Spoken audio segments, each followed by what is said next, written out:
Welcome. Johnny, we are going to be the best idea we've ever had, or one that we say, huh, I thought that was going to turn out a little differently. So, first of all, I will tell. welcome to Coffee Chats. Hi.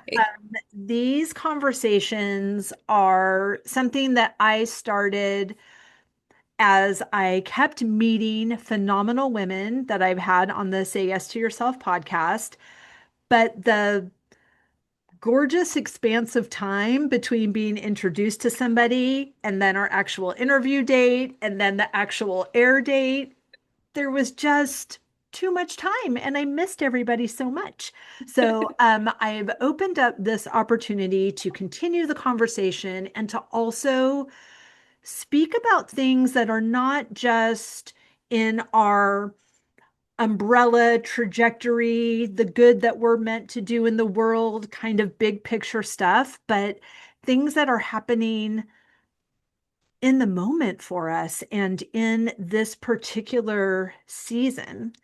And what I loved about our interview, which although I thought we were just going to be talking about your fabulous book, but we learned that we had some things in common that centered around growing up and being even adults in the church.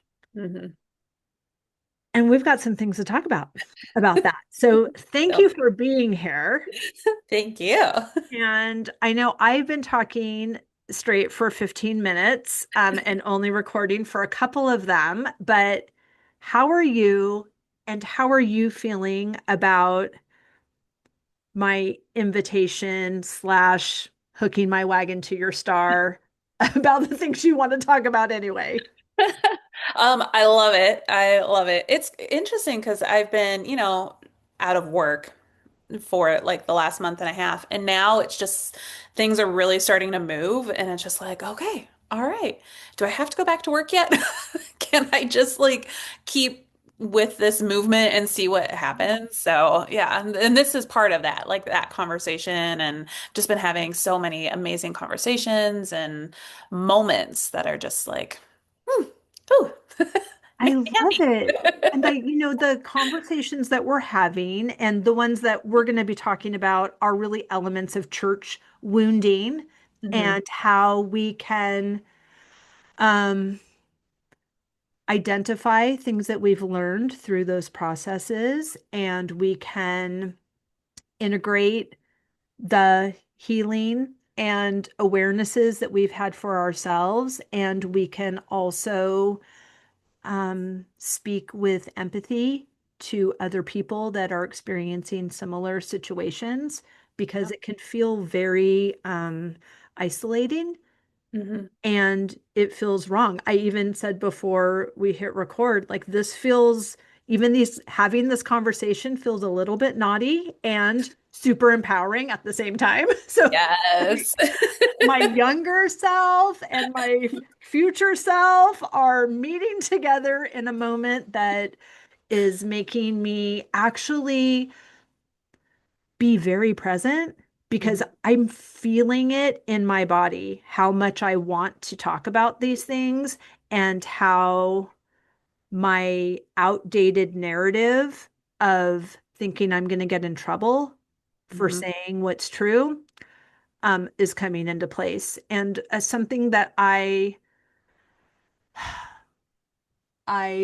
definitely live by this, and it's very important that I teach it to my young daughter, Mhm. is that us talking about poor behavior is not what made it wrong.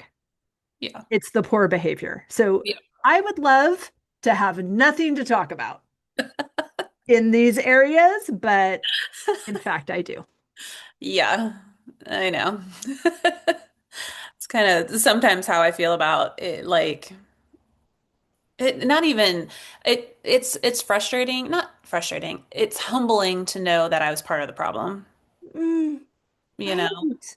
Because we as a only knew what we knew. we only knew what we knew. And that part is the most humbling to know that it was I was part of the problem and now I have to spend time fixing it. And the only way to fix it is to talk about it. That's right. Right. Because what they say, right? We can't heal what we don't feel. Yes. And yeah, and I love even the way that you just reframed in mid-sentence. To me, that's like, oh, there's someone doing the work. Because that's when I first started this transition that is, 6 years now in the making, and I still do it, but I'm getting more practiced at it. I won't say I'm getting faster at it. Where I would start speaking and then halfway through the sentence say, oh, wait a minute. I Hmm. actually don't believe that, or that's a habit, or there's an old narrative that's showing up. And I actually love when that happens Yeah. because I want to be the best version of myself. Hmm. And these conversations are gorgeous creative incubators for me to rethink and reevaluate and fine tune Yeah. who I am being in this moment. Hmm. And is that a vote for the woman I'm becoming? And is that where I want to be? So Right. it does take attention and awareness, Hmm. but there's nothing I would rather do. Yeah. True. I mean, Yeah, that's how we're going to grow. for sure. So can you give a little background just so I imagine we're going to have several of these conversations as long as you'll have me. Of course. I feel like I have more to talk about than I know, and I feel like I have a lot to talk about. So, and I do want to also preface this that we love people. Hmm. And I'm so grateful. I'll speak for myself in this. I'll give my disclaimer and then you can give your own. I loved my childhood. I love my parents. I love the church I grew up in. I love the churches I adulted in. I love this foundation of faith, this foundation of scripture. I love that we went to church when we were on vacation. I love that I got so much candy doing that. That's why I loved it because you always got candy if you were new. And then if you also like were the first to find the scripture in the Bible, they would call Mhm. out the scripture and you're the first to find it. I got you. And then name the Ten Commandments. I got you. I walked out of there with so much loot. It was awesome. I loved going to church on vacation. And I love that the things that I grew up knowing, like Mhm. with certainty, like I don't even know if this is in the Bible or if it's just something we said all the time, but that I know that I know that I know Yeah. that like that's how deep these truths went. All of those things that I know that I know that I know about God, about his abundant love, about his grace, about his creativity, about Jesus, about his love and his grace and his creativity and his like absolute um non-availability for people who were just Yeah. mouthpieces and weren't actually doing the work. And he didn't care where you spent Sunday morning. Mhm. He saw you in your complete wholeness. Mhm. And it didn't matter what your social ranking was. I love all of that. And I'm so grateful for all of that. And I keep that with me. Mhm. I've said it before on the podcast, and I know I've said it to you. I have in this season of my life, the last 6 or 7 years, I have never felt closer to God and farther away from the church than Yeah. I do now.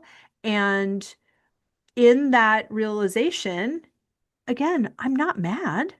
Mhm. I'm just not going back there. It's none of the things.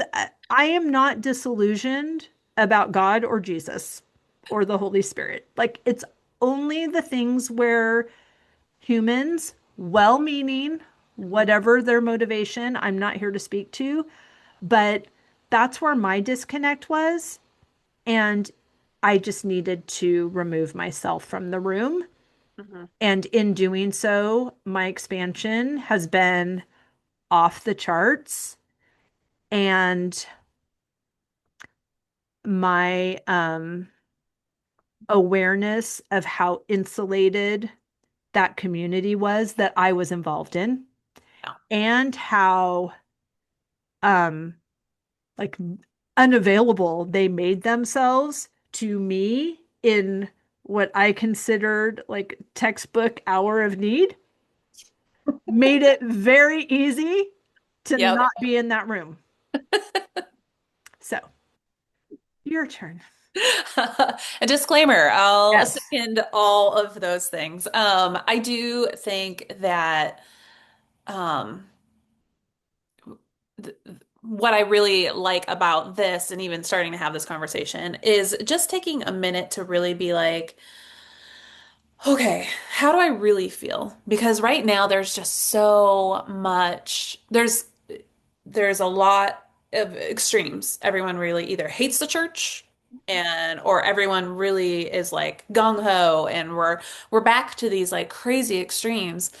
And I just love kind of being in the middle, recognizing that neither of them is really healthy. Right. Neither of them is really healthy. And you'll find God in the middle. You're not going to find him on either one of those extremes. You're going to find people with opinions, with hurts, with fears on both of those extremes. And you're going to find God in the middle. And that to me, I think is something beautiful that we get to talk about that Right. I'm looking forward to talking about. Yes. Yes. And I know that these conversations are going to be our personal experience. Yeah. And I am not saying if church is working for someone, Hmm. that's amazing. I am Yeah. so happy. I was so happy when it was working for me. So, yay. I am not here to convince anybody to do Hmm. anything that against what's working for them. Yeah. And I am not available for anyone to tell me how wrong I am that I'm not doing something that isn't working for me. That doesn't even make sense. Yep. Exactly. So, are you interested in sharing? Was it a series of situations and experiences that had you move from a place of feeling really grounded in church to a room that you would rather not be in? Or did that only happen to me? Did it really happen to you? Like, are you wondering why I've called you?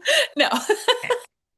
Yeah, for me, it really came down to the divorce. When I needed support, everyone was gone. But it wasn't even, and I talk about this in the book because it, uh, I saw it coming. It's not like I didn't know that this was going to happen. And I think that that was the most disappointing part. Like, you want to provide opportunities for people to show up, and that's why communication is so important. You talk about things so that people can be like, oh, I'm sorry, I didn't realize, let me change this. And to know that out of that divorce, it was like one of the things that I just knew. I knew I wouldn't be with his family anymore because obviously they're going to pick him. But I also knew that the church was going to abandon me. And it was just, it, it was more than disappointing. It was, I don't even know the right word because, yeah, it was disappointing, but it was just like, really? Did you really have to do what I knew you were going to do? Right. And can you share, and again, like if you would rather not, it's totally fine, but I know you wrote a book about it, so I'm pretty sure there's some details in there. Yeah. Um, so can you give us like a scenario? Like what does it mean for them to turn your back on you? And like what was it like before? And then what is the difference Mhm. between when you were married and when you were no longer married? Like, how did that kind of play out? And then I'm happy to share mine as well. Yeah.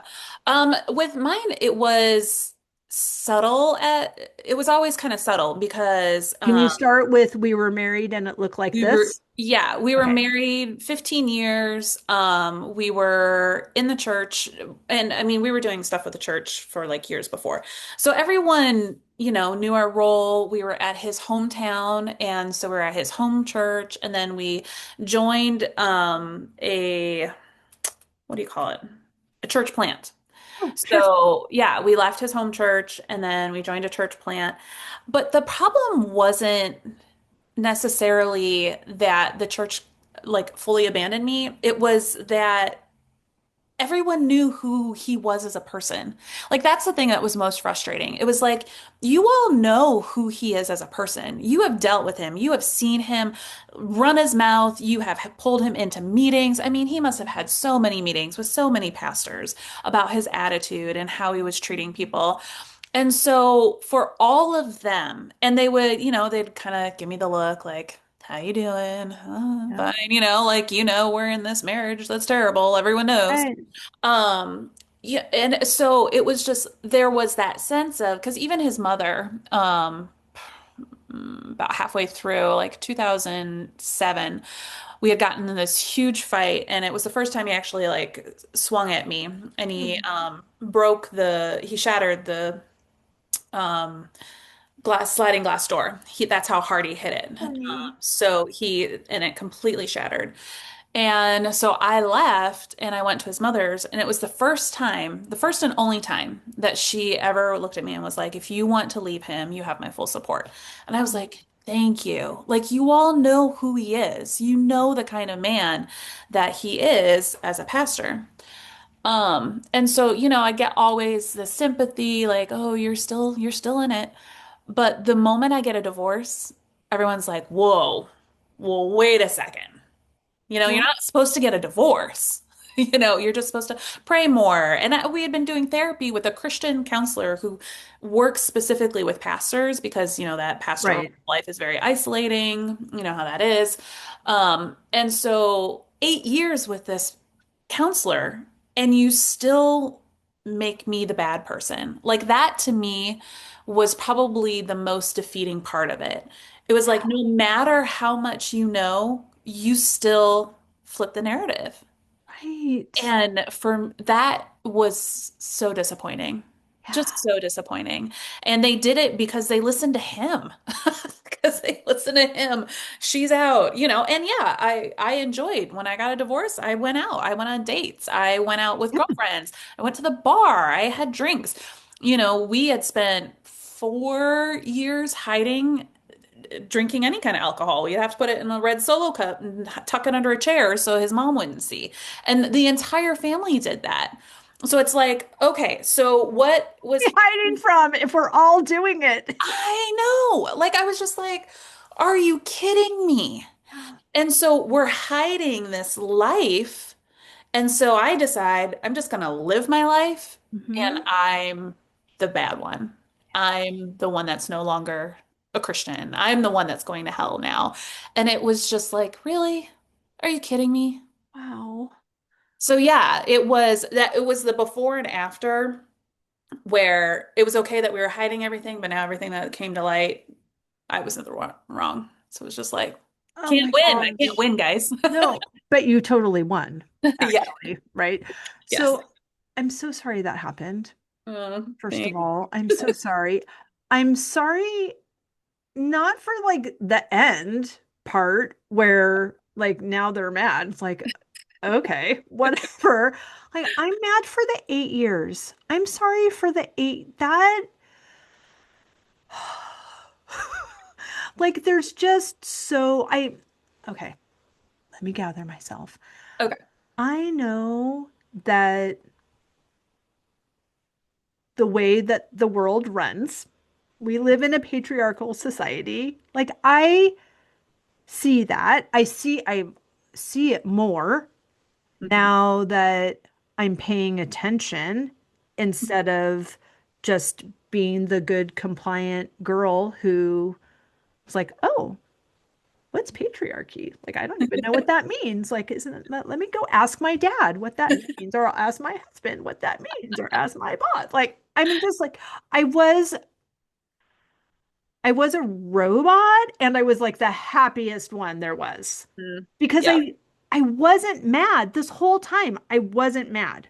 Mm-mm. I just didn't know what I didn't know, and I didn't try to know anything more Right. either. Like I was like ignorance is bliss, chosen, self-appointed, blissful ignorance Mm. is just ignorance. It's just I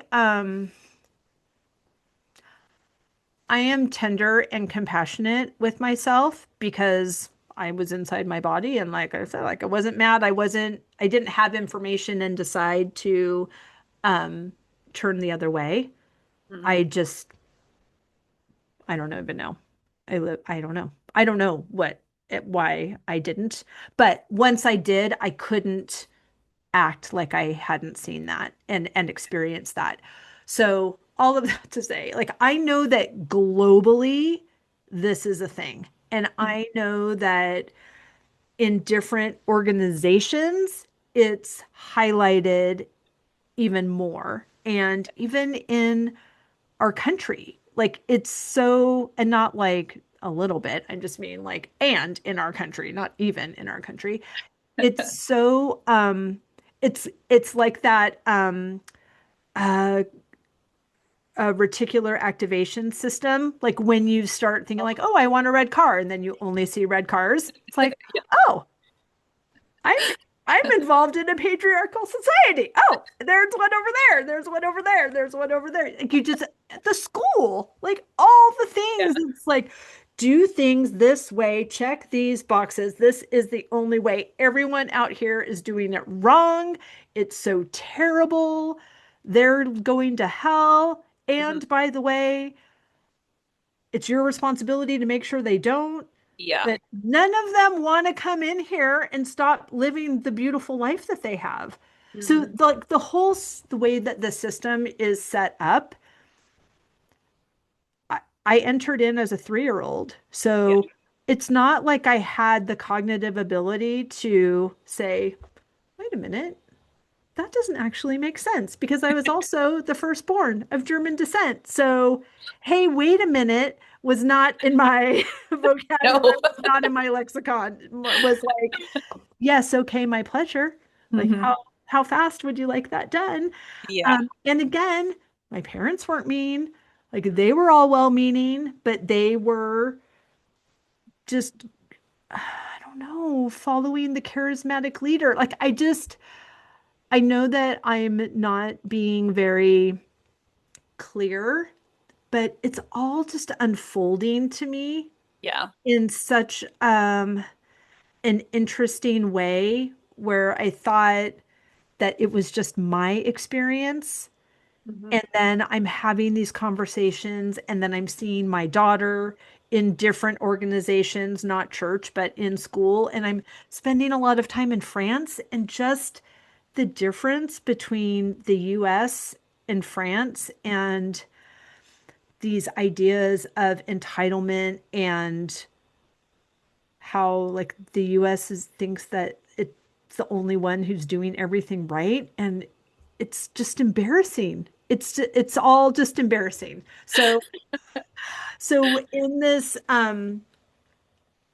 in this reflection onto my church experience that was really fun, and my reflections onto my church experiences that was really like questioning. Yeah. I'm clearly still working through it because I just grew up not questioning wasn't an option. Hmm. So I had fabulous church experiences as an adult. Hmm. As a child, in retrospect, there were some things that were just not enjoyable, and we will talk about that in a future conversation. with the whole True Love Waits movement and Yeah. the non-vetting of who gets to be your youth pastor movement. Yep. And right, like all that we've got a lot of things to talk about. But with specifically around the divorce, Mhm. I'm divorced twice. So the first time my church did a really good job because my dad was the pastor. And and my ex was a cheating, lying drug user who was living a double life. So That'll do I came it. out pretty unscathed in that one. Yeah. Good to know. Yeah. And then I also like moved 7 hours away. So even if there was the fallout that I avoided by moving away Mhm. was my parents being beautiful reflections of the love of Christ to my ex-husband. Oh, Yeah. nice. So they just didn't really understand that when I got married, we all got married, and when I got divorced, we're all supposed to get divorced. But they didn't, and They're like, we're gonna live our own way. yeah, and whatever. They felt good. And now that I'm the woman that I am now, I can say I love that. I love that they were in alignment and their God inside of them was telling them to love this no good, dirty, rotten scoundrel, to love this guy Yeah. and to not require me to, Hmm. but for my experience, to not exempt them from living the love that was true for them. So Yeah. I actually love that that happened. I didn't like it when it was happening. But Right. yeah. So then, and then I had a great church experience. That's where I met my second husband. Hmm. And then we moved to Massachusetts. This church experience was really great in that I've never lived a quarter mile from my church. I always drove. Okay. And we always lived at least like 30 or 40 minutes away from church. Hmm. So all growing up, and we went to church school. So we were there every day of the week, twice on Sundays, back again Wednesday night, the whole thing. So now I live very close. I'm so excited. It's so great. And it was great when they needed someone in the nursery. It was great when they needed somebody to teach Sunday school, when they needed someone to decorate for Christmas. Like, I'm their girl. Yeah. And then they found out we were getting a divorce, Mm. and there was no, and he didn't even go to church as often as I did. So I don't understand, but there was no reaching out, like Mhm. no, how are you? No, Yep. nothing. Just, um, well, are you still going to decorate for Christmas? No, no, I'm not. Thank you. And Mhm. then the thing that happened that made me, and this was all kind of also during the pandemic, so it was easy not to go. Yeah. So that was nice. But the thing that solidified for me that I would not be going back was someone called and I've been thinking about you and I would love to stop by and see you because I live so close. That's great. Timing didn't really work out. And so I said, well, I'm school pickup is actually in the church parking lot. They walk from the elementary school. It's so darling. It would be so great if I wanted to go there. Um, so I just popped in to the lobby and saw this woman. I was like, oh, I was coming for school pickup. So, hi. She's Right. like, oh my gosh, it's so great to see you. We hug. How are you doing? So good. I've missed seeing you on Sunday. I was like, yeah. And then the pastor walked by and I said hi. And he said, oh, you're here. I thought we were going to your house. And I was like, oh, no. And he's like, oh, great. Well, can you sit? So I sit. And then they both say, so where are you in the divorce process? And I'm like, well, like we're talking the lawyer. I don't know what you mean. Like it's not finalized. No, it's not finalized yet. Oh, good. Okay, so we want to invite you to the prayer meeting on Wednesday because we've been praying for the restoration of your marriage, and we think it's really important for you to be there.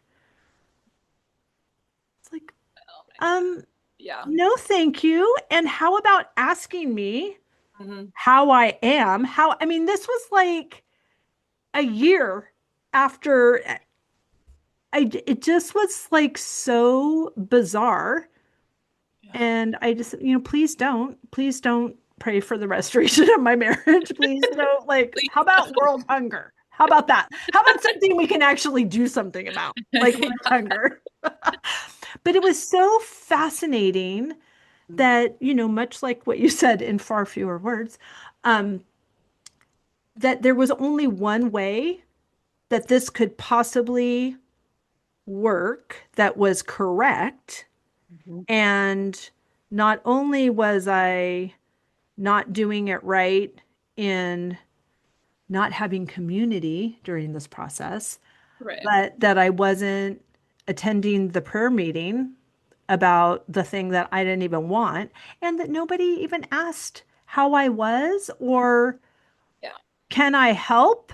Like, you Yeah. want to know if I'm still decorating for Christmas? Why don't you ask if I need help on my farm now that I'm doing this by myself? Yeah. Yeah, so it's just all these systems that I was living in and made perfect sense when I was inside of them from Hmm. the outside are it just seems like a ridiculous way to treat other people or Yeah. behave. Yeah. Yeah. That's funny. That's like an interesting story because the church plant that we had started, my ex-husband and I were there for probably about a year. And one of the couples that had joined the group, they were talking about because so my ex-husband and his best friend, they were the youth and young adult pastors at their home church. And his best friend, Mike, I don't know how if you're gonna do the names or whatever, but If they don't want us talking about them, they can behave better. one would think. Yeah. His wife just up and left. He had gone to a conference with my ex-husband, and they had come back. It was in Texas. They had come back, and he walks in the house, and she's got a bag packed. So she was like, "I'm done," and he didn't see it coming. I mean, he should have, but whatever. So like blah, blah, blah, done. And so that obviously changed everything for him. He's like navigating. And so fast forward to the church plant, we were on the actual church plant team and they were wanting to bring Mike in. And it had been a couple years and he was slowly trying to get back into the church and all that stuff. And one of the women there, we were having a prayer meeting for like praying for the church plant, how it's going. And she's like, with Mike, because I don't think their divorce had finalized, or maybe it had, but she was like, with Mike, I think we should pray that he's not even attracted to anyone else ever again. That he needs to What? reconcile. Yeah, she's going off about it. He needs to reconcile with his wife and he can't be dating. We need to pray that he doesn't find anyone attractive, that nobody finds him attractive. Like she was just going off. And I'm sitting there going, what? Right. What? Please don't ever pray that for me. But two, and the irony of it is my ex-husband was the one to speak up. And he was like, I'm not praying that. He's like, no way. Why would I ever pray that? And then he talked about again, there's just so many of these broken relationships, but his mom and his stepdad, they had gotten divorced. So, he's with his mom and his stepdad. And he was like, I would never have prayed that for my mother. And I'm glad that she found her husband. He was like, Right. those kind of prayers do us such a disservice, and that's so inappropriate and so wrong. And so he goes off on it. And so it was just the irony that a year later we're getting a divorce and he's telling me, he's sending me in text messages, we're praying for your salvation and all this. I'm like, you don't have to. You're good. Don't waste your Right. time. Right. And do you really think that God listens to that? I hope not. Of course he doesn't. He's only available for love. He cannot, only love exists. Everything else is an illusion. He cannot enter in a situation that isn't love. Could you imagine being God and getting that prayer request? Such an eye roll. What are you doing? We're gonna do that. It's fascinating. One of these conversations should be about prayer, Mm. because I think it's so fascinating how it's just, it can be. It can be. I am not saying that everyone that prays that it's like this, but I have seen some occasions where it is a gossip session Oh, that you do with 100%. your eyes closed. Yep. 100%. Yeah. It's what is one thing that has happened for you on the other side of your relationship with church, just one, that you're so grateful for because it was born out of the experience that you had? Mm, I need more context. Break Like, that up. I will say, for me, the awareness that I had when I was talking about my parents still being in relationship with my first ex-husband, I love that what I've learned on the other side of this is that their relationship with God Hmm. doesn't have to look exactly like my relationship with God for it to be a relationship with God.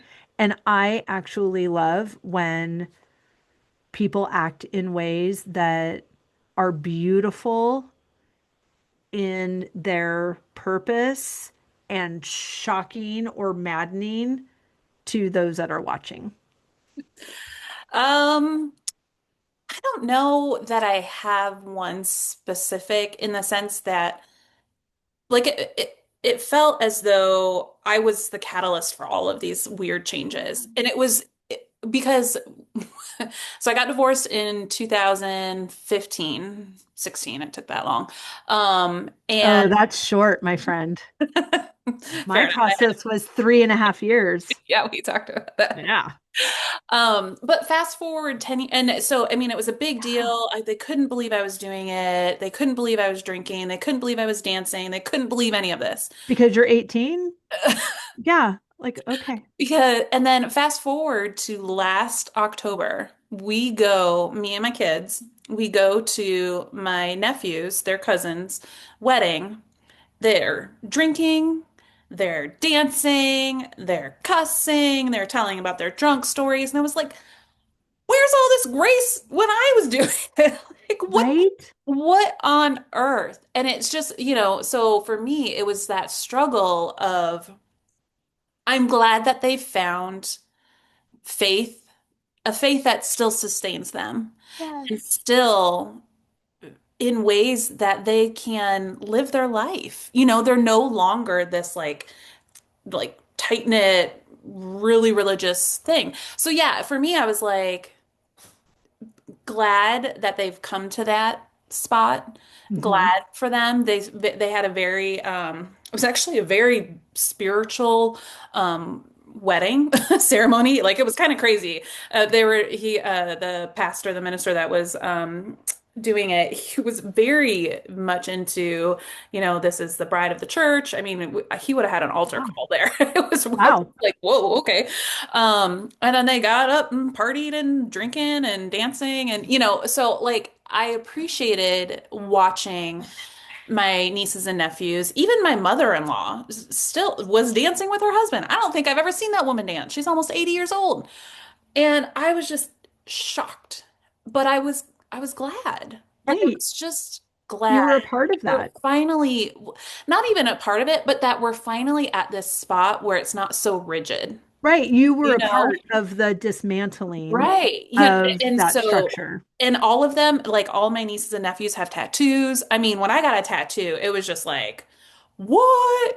I got a nose piercing. Again, my ex was using all of this as she's a terrible person. See what she's doing. Fast forward 10 years later, every one of them has tattoos. It's just like, I'm glad. I'm glad. Part of me wants to be that bitter, angry, like, come on. But the other part Right. of me is like, I'm glad for Exactly. you. Good for you, because that's Right. what needed to happen. Right. And I think Yeah. that, our takeaway is I mean, that's just one takeaway from this conversation Yeah. of that we're able to separate and have individual experiences and Yeah. then be glad Uh-huh. about somebody else's empowered choice instead of requiring everybody to fit in this little box. Right. Which we had spent for me, the 20s, the 10s, all the like decades being told to fit into these little boxes. Mhm. Yeah. So obviously, I don't want our conversations to just be, oh my gosh, and then they did this, and then they did this. But Hmm. they did do that. Yeah. Those things happened. If I'm just trying to think, like, as a person who was in church leadership, the Mhm. only thing that I would suggest to somebody who is a church, in church, regardless of your role there, and you're encountering somebody who is completing with their marriage, Mhm. focusing on the person rather than the status, I Yeah. think is always going to be a win. Yes. And even if somebody says something to you, if you find out that someone's getting a divorce or they're separated or whatever, or they just don't look happy, Hmm. just let them know that you care about them. Hmm. They don't need to know that God hates divorce because 100% God hates when powerful, fabulous women are in marriages with no communication, no community, and no intimacy. Yeah. I think God hates that plus one. Yeah. So divorce, he liked that a lot better. And it's just it that we get into these just rigid legalism Hmm. that doesn't take into account people. Yeah. And I think if we can focus on the people, if anyone listening to this is in a situation where you love someone and they are not acting like the church bulletin wants them to act, care about the person more than the piece of paper, Mhm. and you will be doing the work that makes God proud. Yeah. Yeah. One of the stories that I put in the book, I used specifically the woman that was caught in adultery. Mhm. And I write in there specifically to the church people. I said the story in and of itself is obviously don't judge, that kind of stuff. Who throws the first rock? But what I found always curious with that story, and what I think we don't do enough in our faith, is like who helped that woman get cleaned up? She's probably naked. They threw her in front. Who gave her a sheet? Who walked her back to her place? Who helped her clean up? Who did that? Because that's what we should be doing. Right. And We we're should be doing that. guy. You're Hmm. not caught in adultery by yourself. Yeah, exactly. But like instead of that whole You're right. judgment and judging and am I clear to judge? Well, how about we just not judge at all? How Right. about we just show Love. love and kindness to people who need it in their most dire moments? And in their not dire moments. too. Like, That let's too. show them love when they are over the moon happy, Mhm. even though it's not doing the thing that makes you over the moon happy. Mhm. Yep. Let's just love. Let's just focus all of our attention on how we can love. Mhm. And it starts with ourselves. Yep. It does. Because I think sometimes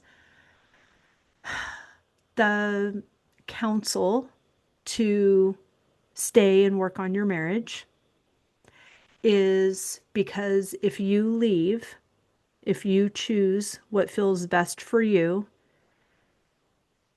it causes that woman to look at herself and what she's tolerating Mhm. and how she is not being courageous in leaving, completing with her own relationship the way it is. You don't have to get a divorce, but you can say, I'm no longer available for this. Like Yeah. we gotta switch it up, or that's what I will be doing. Yeah. Exactly. Because these rules that we're holding people to, Mhm. it's it's not working. No, it's not. It's just teaching us to hide what's important. It's has us stay way too long Hmm. in many situations, not just marriages, Yeah. but it's a distraction from the work that we're here to do. There's a great book. I'm going to pull it up. I mean, to be fair, my book's great too, but Of course it is. In there's this addition to your great book. there's this book that was kind of the catalyst for me really examining the role religion played in. Like I could say it here and there, but really just getting in there, going, "Wow, what kind of thoughts are ingrained?" And it's called Pure.